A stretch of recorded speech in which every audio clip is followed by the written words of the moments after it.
Hey everyone, and welcome back. Today we'll be learning about exceptions in a more general concept sort of way, so we won't really be looking at code.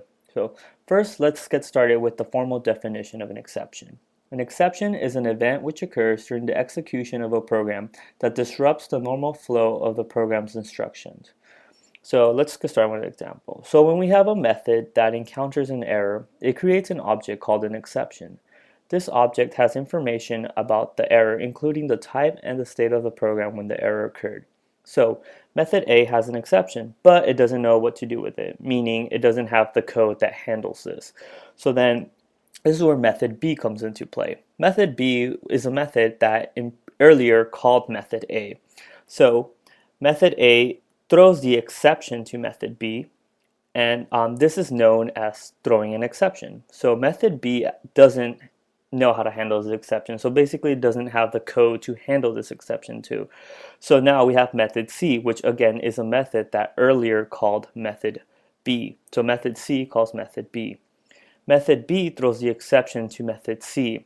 And method C does have the correct code to handle the exception, so it handles it. So the method that calls method C is none other than the main method. So the way this list of methods go is the main method calls method C, which then calls method B, which calls method A, which, if you remember, was a method that was encountering the error at the beginning. So what method A did is it passed up the error in what is known as the call stack until the runtime system found something to handle it.